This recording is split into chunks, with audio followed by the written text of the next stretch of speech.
नमस्कार, सात संदेश से मैं अनिल कौशिक। न्यूज़ बुलेटिन 7 बजे में आप सभी दोस्तों का स्वागत है। दोस्तों, कार्यक्रम की शुरुआत हमेशा की तरह मुख्य खबर से करते हैं और आज भी हम बात करने वाले हैं भादरा आसपास की तमाम खबरों की और देश प्रदेश की प्रमुख खबरों की अपडेट। मंडियों के भाव, मौसम के मिजाज की जानकारी सदैव देते हैं, आज भी देंगे। और दोस्तों, इसके अलावा क्या है राजनीतिक घटनाक्रम भादरा के आज के और क्या अन्य खबरें हैं जो आपके लिए जानना जरूरी है। दोस्तों, लगातार क्षेत्र में राजनीतिक सरगर्मियां बढ़ने लगी है और एकाएक जनसभाओं का दौर जो कि चुनावी माह में होता है, वो चुनाव जो सभाओं का दौर है वो जारी है। दोस्तों, जनसंपर्क अभियान नेताओं के ताबड़तोड़ जारी है। और हम बात करें सिर्फ एक ही नेता की बात करें, संजीव बेनीवाल की, तो सारी पंचायतों के कार्यक्रम कंप्लीट करके अब वो शहर के वार्ड घूम रहे हैं। दोस्तों, आज भी अनाज मंडी में संजीव बेनीवाल की सभा हुई और जनसंपर्क अभियान जो है वो चलाया। और इसी प्रकार अगर सघन अभियान देखें तो दोस्तों, उनमें अगर देखें तो बजरंग सहारण लगातार भिरानी धरना प्रदर्शन पर बैठे हैं, वो भी सक्रिय दिखाई दे रहे हैं। एसपी सिंह वो भी लगातार सक्रिय दिखाई दे रहे हैं और लगातार जनसंपर्क अभियान, रोज़ाना किसी ना किसी से संपर्क करना, गाँव के दौरे करना और सभाएं करना। तो ये नेता जो है वो लगातार, बलवान पूनिया का तो कहना है क्या, वो दोस्तों वर्तमान विधायक भी है और अनेक कार्यक्रम लोकार्पण हो या फिर किसी का शिलान्यास हो, और अब शिलान्यास का तो कोई विशेष महत्व नहीं रह जाता है दोस्तों। और अनेकों ऐसे काम बलवान पूनिया की सूची से छूटे हुए हैं जिनका अभी तक शिलान्यास भी नहीं हुआ और मात्र 1.5 महीने बाद ही दोस्तों आचार संहिता भी लगने वाली है। तो वो काम फिर अगर शिलान्यास भी नहीं हुए तो कब हुएंगे? उन कामों की अब आस बहुत ज़्यादा क्षेत्र के लोगों को नहीं है। और बलवान पूनिया भी दोस्तों कहीं ना कहीं अपने फेसबुक वाल से अगर ऐसी खबरें वो डालते भी हैं कि ये करवाएंगे वो करवाएंगे, तो दोस्तों वो कहीं ना कहीं जनता को एक प्रकार से ढांढस बंधाना है कि आप मुझे दूसरी योजना के लिए चुनिए, हम आपके लिए वो काम भी कराएंगे। तो कुल मिला के देखा जाए तो जनता के बीच जनप्रतिनिधियों के पहुंचने का सिलसिला लगातार जारी है। हम बात करेंगे विस्तार से। उससे पहले दोस्तों, आज क्या घटनाक्रम हुए वो भी बताएंगे। प्रेस कॉन्फ्रेंस भी आज एक नेता की हुई, बड़े बड़े दावे किए, उनके बारे में भी बताएंगे। शुरुआत करते हैं दोस्तों अन्य आसपास की खबरों से। तो निनाण गांव में दोस्तों खेत में खड़ी नरमे की फसल को ट्रैक्टर से कल रात्रि को बर्बाद करने की दोस्तों लेकर एफआईआर दर्ज करवाने भिरानी पुलिस थाना में पहुंचे प्रताप सिंह सनोप मंगतूराम मेघवाल, जिन्होंने दोस्तों जो प्रार्थना पत्र दिया भिरानी पुलिस थाना में, उसमें कहा कि ज़मीन तो रामप्रकाश जाट की है, जो कि आधे हिस्से में वो बिजाई कर रहे, बुआई कर रहे हैं। और उस ज़मीन पर रात्रि को करीब 10 बजे अज्ञात शख्स ने, बाद में उन शख्स का नाम भी प्रार्थना पत्र में डाला है, सुभाष पुत्र राजपाल मेघवाल हालांकि, लेकिन उन्होंने कहा कि उस शख्स ने रात्रि को करीब 10 बजे मेरे नरमे खड़ी फसल में ट्रैक्टर चलाकर नरमे की फसल को बर्बाद कर दिया है। तो पुलिस भी मामले की संभवतः जांच करेगी, क्योंकि अभी प्रार्थना पत्र दिया है। एफआईआर दर्ज हुई या नहीं, इसको लेकर अभी हमारे पास सूचना नहीं पहुंची है। दोस्तों, मामला संगीन है। किसी की खड़ी हुई फसल को इस प्रकार से ट्रैक्टर से बर्बाद करना कहीं ना कहीं बहुत ही ये निंदनीय है और एक प्रकार से अपराध की श्रेणी में भी आता है। इसके अलावा दोस्तों बात करें हम, गौरव सोनी आज वार्ड नंबर 5 में सांकेतिक धरने पर बैठे शाम को, क्योंकि लगातार वो भेदभाव का आरोप लगा रहे हैं वर्तमान पालिका प्रशासन पर, सत्ता पक्ष के लोगों पर, कि उनके वार्ड में काम नहीं हो रहे। और एक पुलिया दोस्तों, जो गली की पुलिया है, उसको टूटे हुए करीब 10 दिन हो गए। और आज जब धरना प्रदर्शन के लिए गौरव सोनी ने सुबह से ये खबरें दी है, उस समय आकर नगर पालिका में से जो है वो पुलिया की जो सीमेंटेड के बॉक्स है वो पुलिया पर वापस, टूटे हुए पुलिया पर रखे गए हैं, दोबारा नए लगाए गए हैं। और अगर देखें सिंधी मोहल्ले की ये मेन मुख्य सड़क, जो कि दोस्तों उधर सीवरेज जो अंडरपास बन रहा है C65 पर, रेलवे क्रॉसिंग पर दोस्तों, उसके चलते सावा का वो मार्ग फिलहाल बंद है। उसके चलते सावा की तरफ और बस स्टैंड की तरफ जाने वाले संजय चौक एरिया से या फिर राजगढ़ से आने वाले लोग जो है इसी सिंधी मोहल्ले से होकर आगे सावा बस स्टैंड की तरफ या शेष बादरा की तरफ जाते हैं। तो ये रोड पूरी तरह जर्जर अवस्था में है और जगह जगह धसी हुई है। सीवरेज के चैम्बर टूटे फूटे धसे हुए हैं और एक बार नहीं अनेकों बार बड़े बड़े गड्ढे बन चुके हैं, मिट्टी से भरे गए, लेकिन उसके बाद में फिर गड्ढे बन गए। पूरे सड़क का ये हाल है और ये सड़क नहीं बनी थी दोस्तों। तो कुल मिला के बादरा का, सीवरेज का, कस्बे के वार्डों का, सीवरेज के चलते भी और नगर पालिका की घोर लापरवाही के चलते भी हाल खराब है दोस्तों। तो गौरव सोनी आज दोस्तों सांकेतिक धरने पर बैठे और मांग की कि मेरे वार्ड में जो ये काम है जो वर्षों से लंबित है उन कामों को किया जाए, सड़कें दुरुस्त की जाए। तो इन मांगों को लेकर गौरव सोनी धरने पर बैठे। दोस्तों हम बात करें चंद्रयान 3 की। आज पीएम मोदी ने विदेश यात्रा से लौटते ही दोस्तों बेंगलुरु पहुंचे। वो इसरो की पूरी टीम को, जिन्होंने चंद्रयान 3 को लेकर उसकी सफल लॉन्चिंग और चंद्रमा पर लैंडिंग तक का जो शानदार सफ़र तय किया, उसके लिए बधाई देने के लिए पीएम नरेंद्र मोदी जो है वो पहुंचे और पूरी टीम को, उन्होंने इसरो की टीम को बधाई भी दी। और इस अभियान में दोस्तों मैं आपको एक खबर और बताना चाहता हूं, बादरा का भी योगदान है दोस्तों। बादरा का योगदान इसलिए है क्योंकि बादरा की बेटी अलका शेखावत, जो कि पुत्री है धर्मपाल सिंह शेखावत, जो कि वर्तमान में नौर थाना में सीआई के पद पर कार्यरत है। वो बादरा में भी दोस्तों थानेदार के पद पर रह चुके हैं और अब वो सीआई के पद पर नौर थाने में है। उनकी पुत्री अलका शेखावत, जो कि इसरो की टीम से जुड़ी हुई है और इस पूरे अभियान में उसका भी कहीं ना कहीं योगदान निहित है। तो गर्व की बात है दोस्तों बादरा के लिए, शेखावत समाज के लिए, पूरे देश के लिए गौरव की बात है दोस्तों। और हमारे राजस्थान के लिए भी गौरव की बात है कि राजस्थान की एक बेटी इसरो में चंद्रयान 3 की सफलता में अपनी भागीदारी सुनिश्चित किए हुए है। तो इसको लेकर साफ संदेश भारत की टीम की तरफ से भी दोस्तों अलका शेखावत को बहुत बहुत बधाइयाँ और शुभकामनाएं। इसके साथ दोस्तों हम बात करें आज चंद्रयान की, अगर बात करें तो चंद्रयान की क्या है हालत दोस्तों और कैसे वो सफल लैंडिंग के बाद अब कार्य कर रहा है। कई तस्वीरें भेजी है दोस्तों इसरो द्वारा वो जारी की गई है, जो कि चंद्रयान 3 से आई है, जो कि विक्रम लैंडर जो वहाँ लैंड कर चुका है और उससे रोवर जो है वो प्रज्ञान जिसको बोलते हैं वो भी निकल चुका और अपना चहलकदमी चांद की धरती पर लगातार कर रहा है।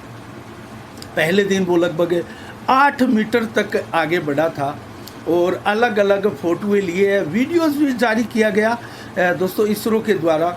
और अब लगातार वो अनेक तरह की जानकारियां जुटाएगा जो कि उसके लिए ज़रूरी है। चंद्रमा की उत्पत्ति हो, पृथ्वी की उत्पत्ति हो, पूरे विश्व का एक प्रकार से ब्रह्मांड का वातावरण हो और चांद की धरती पर भूकंप हो, पानी हो, जो दोस्तों पदार्थ है, अन्य पदार्थ है या फिर किसी प्रकार की धातुओं का होना हो, इन सब के बारे में जो है जानकारी देगा। और मैं आपको बताऊं तो करीब 14 दिन पृथ्वी पर जो 14 दिन होते हैं वो 14 दिन चंद्रमा की धरती पर रहकर काम करना रोवर के लिए, विक्रम लैंडर के लिए संभव है। और ऐसा इसलिए कि मैं आपको विस्तार से बताऊं तो चंद्रमा की धरती पर जो रोशनी है वो भारत के 14 दिनों के बराबर लगातार रहने वाली है, क्योंकि पृथ्वी के ऊपर जो 12 घंटे का दिन होता है, एक प्रकार से रोशनी रहती है सूर्य की, और 12 घंटे की रात होती है। उसी प्रकार दोस्तों चंद्रमा की धरती पर पृथ्वी के 12 रात और 12 दिन के बराबर एक रात होती है। और उस रात और दिन, क्योंकि अब वहाँ दिन है, अब वहाँ धूप खिली है और सूर्य की सीधी किरणें वहाँ जो दक्षिणी ध्रुव है जहाँ पर चंद्रयान 3 ने लैंड किया है, वहाँ पर लगातार सूर्य की रोशनी आ रही है। तो वो लगभग पृथ्वी के 14 दिन के बराबर लगातार धूप रहेगी। तो तब तक हमारा विक्रम लैंडर जो है, प्रज्ञान जो है, रोवर जो है, वो वहाँ काम करता रहेगा और अपनी खोज जारी रखेगा। उसके बाद में ज़रूर वो निष्क्रिय हो जाएगा, क्योंकि सोलर प्लेट से, सोलर ऊर्जा से वो वहाँ अपना कार्य जारी रखेगा। दोस्तों वहाँ इतनी संभव नहीं है, संभवतः वैज्ञानिकों के लिए संभव नहीं होगा कि वहाँ बैटरी इतने दिनों तक काम करे या इस प्रकार की बैटरी भेजी जाए, क्योंकि बहुत हल्का और बहुत सीमित चीज़ें ही दोस्तों इस प्रकार से अभियान में भेजनी पड़ती है, जो अंतरिक्ष के अभियान है। तो ऐसे में एक सौर ऊर्जा के तहत ही वो सारा सिस्टम जो है वो संचालित है।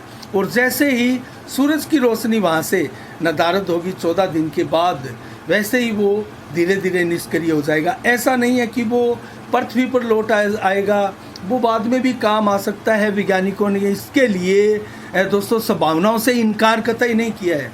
तो कुल मिला के 327.5 घंटे तक रोशनी रहने वाली है और लगभग इतने ही घंटे तक रात होती है चंद्रमा की धरती पर। तो इसी के साथ दोस्तों हम बात करेंगे आज बिरहानी धरना लगातार 14-15 दिनों से जारी है, उसकी क्या कंडीशन है और क्यों ये धरना लगातार जारी है, क्यों मांगे पूरी नहीं हो रही है। दोस्तों सिंचाई पानी को लेकर बजरंग सारण के नेतृत्व में बिरहानी में लगातार धरना प्रदर्शन जारी है। अब हम बात करेंगे दोस्तों यहाँ बजरंग सारण की। बजरंग सारण युवा नेता अपनी किसान नेता की छवि बनाते जा रहे हैं। दोस्तों जैसा कि मैंने आपको बताया, वैसे तो सारे किसान नेता होते हैं, क्योंकि अगर बात करें ज्ञान सिंह चौधरी की तो वो भी तो किसान नेता ही थे।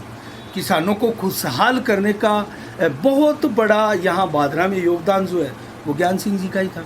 स्वर्गीय लालचंद रूडी की बात करें तो वो भी ज़बरदस्त किसान नेता थे। संजीव बेनीवाल भी किसान नेता ही थे। सारे किसान नेता ही होते हैं दोस्तों। लेकिन जिस प्रकार से बलवान पूनिया ने अपने नाम के आगे किसान नेता लगाकर जिस चीज़ का फ़ायदा लेने का प्रयास किया और संभाग का बड़ा किसान नेता होने का दावा किया, दोस्तों वो दावे कहीं ना कहीं बादरा में 4.5 सालों में फैल नज़र आए हैं, फ्लॉप नज़र आए हैं, टाइम फिश नज़र आए हैं, क्योंकि उन्हीं के कार्यकाल में सर्वाधिक किसान दुखी है। फसल बीमा क्लेम को लेकर हो, सिंचाई पानी को लेकर हो, पेयजल को लेकर हो, खारा पानी पीने को मजबूर है। टैंकरों के 1,000 1500 रुपये गाँव में दिए जा रहे हैं दोस्तों पीने के पानी के लिए।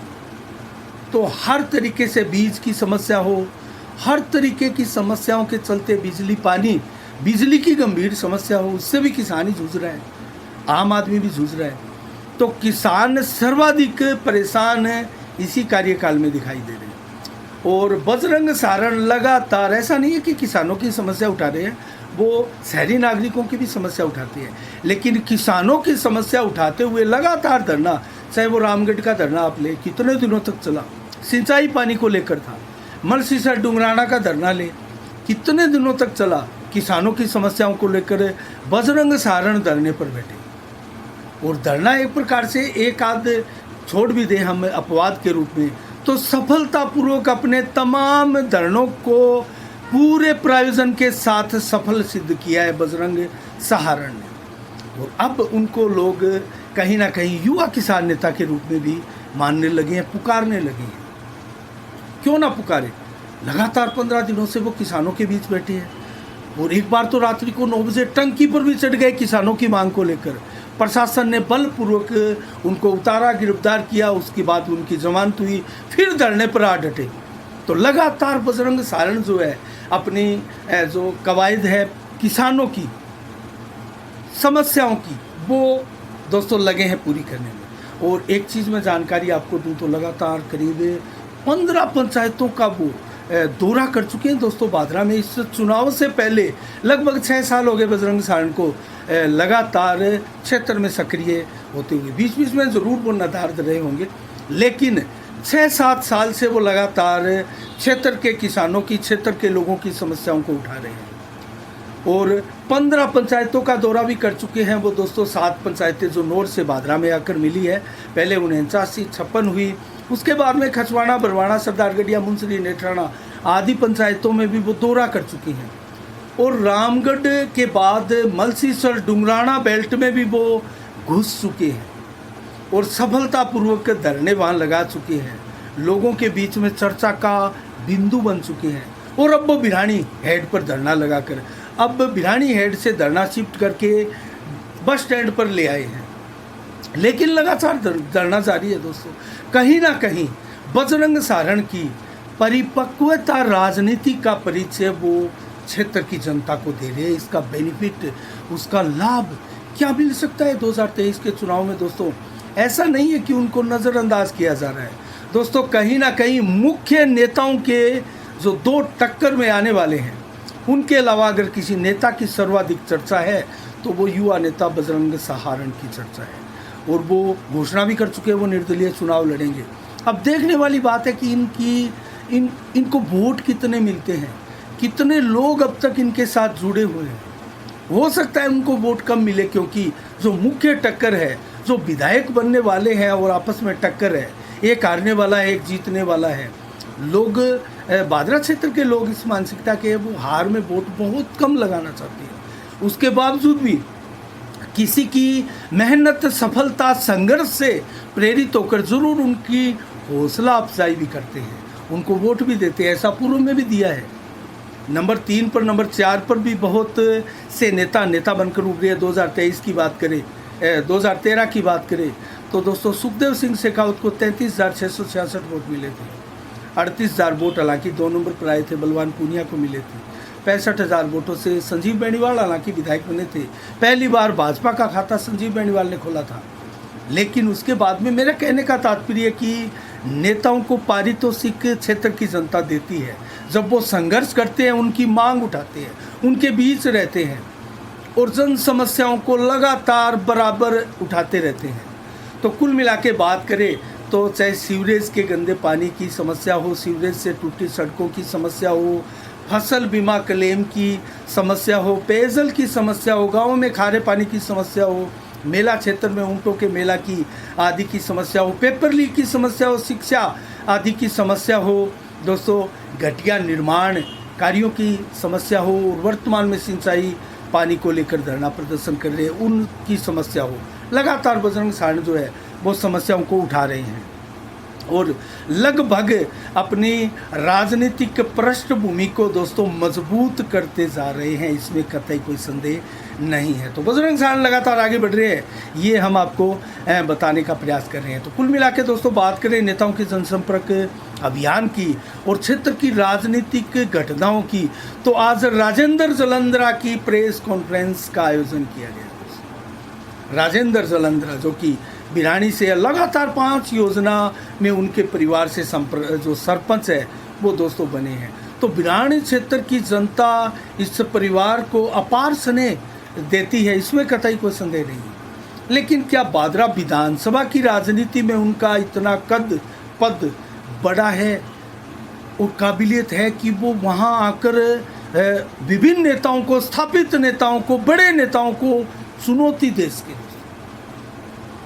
लेकिन वो ताल ठोक चुके हैं, कह चुके हैं कि मैं निर्दलीय चुनाव लड़ूंगा। कांग्रेस टिकट के लिए आवेदन भी किया है। जब कांग्रेस के लिए आवेदन ले जा रहे थे, उनमें एक आवेदन राजेंद्र जलंधरा का है। हमने भी एक पोल जो कर रहे थे, हम एग्जिट पोल, उसमें राजेंद्र जलंधरा के समर्थक उनको भरपूर वोट भी कर रहे हैं दोस्तों कि टिकट मिलनी चाहिए इस नेता को। और भी नेता कई टक्कर में है, उनके बारे में विस्तार से हम इस महीने की लास्ट तारीख को जो है उसकी समीक्षा करेंगे।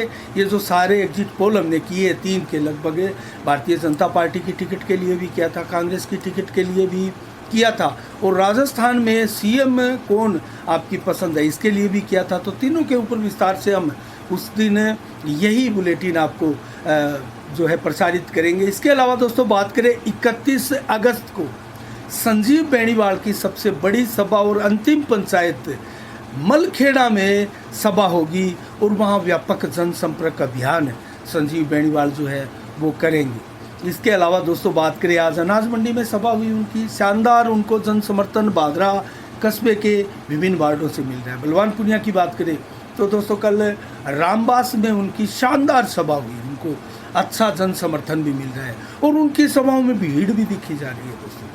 लेकिन विपक्ष का कहना है कि आचार संहिता तक ये भीड़ है। ये देखने वाली बात है दोस्तों, बलवान पूनिया ने क्या विकास कार्य किया है, कितना किया है, कितने लोगों के दिलो दिमाग पर अमिट छाप छोड़ने में वो कामयाब हुए हैं, वो आचार संहिता के बाद में खास तौर से पता लगेगा। इसके अलावा बात करें राजेंद्र जालंधरा की, तो उनकी प्रेस कॉन्फ्रेंस हुई, बजरंग सारण बिरानी धरना प्रदर्शन में लगे हैं। कांग्रेसियों की बात करें तो 27 अगस्त को कांग्रेस सम्मेलन का आयोजन किया जा रहा है दोस्तों। उसमें दयानंद बेरवाड़ हो, विक्रम सिंह राठौड़ हो, या फिर कांग्रेस के अन्य नेता हो, संगठन के लोग हो।